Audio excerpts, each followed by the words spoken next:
Hello दोस्तों, आज हम लोग देखेंगे कक्षा 10 इतिहास पाठ 2 भारत में राष्ट्रवाद।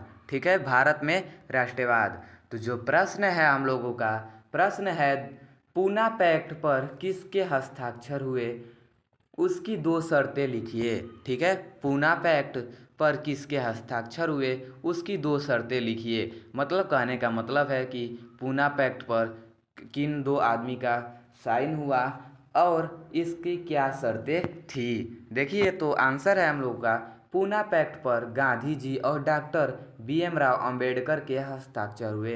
भीमराव अंबेडकर के हस्ताक्षर हुए। अब देखते हैं, सितंबर 1932 में हुए पूना पैक्ट की दो शर्तें निम्नलिखित हैं। ठीक है, 1932 ईस्वी में क्या हुआ था, पूना पैक्ट हुआ था।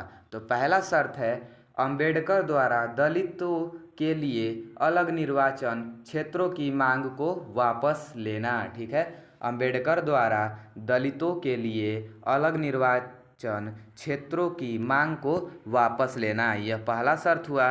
दूसरा शर्त है, दलित वर्गों को प्रांतीय एवं केंद्रीय विधायी परिषदों में आरक्षण दिया जाना। विधायी परिषदों में आरक्षण दिया जाना। इतना ही था।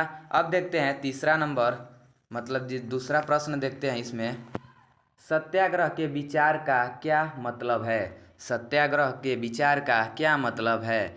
तो देखते हैं आंसर है, सत्याग्रह के विचार का मूल आधार सत्य की शक्ति पर आग्रह तथा सत्य की खोज करना। ठीक है, सत्याग्रह के विचार का मूल आधार सत्य की शक्ति पर आग्रह तथा सत्य की खोज करना।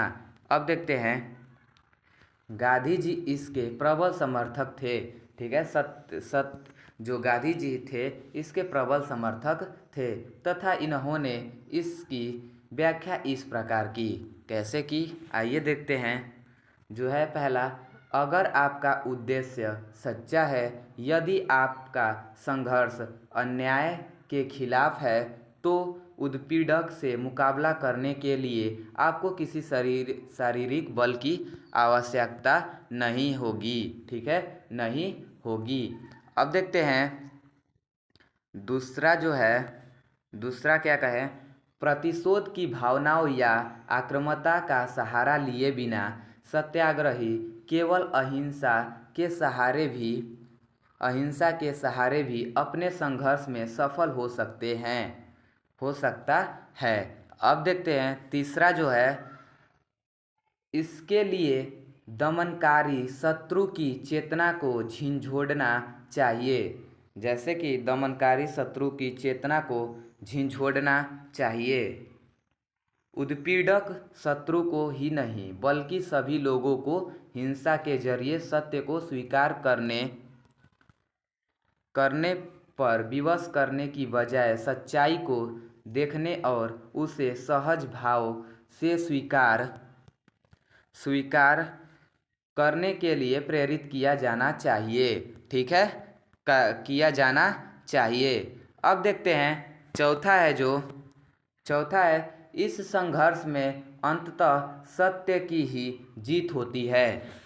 अंततः सत्य की ही जीत होती है।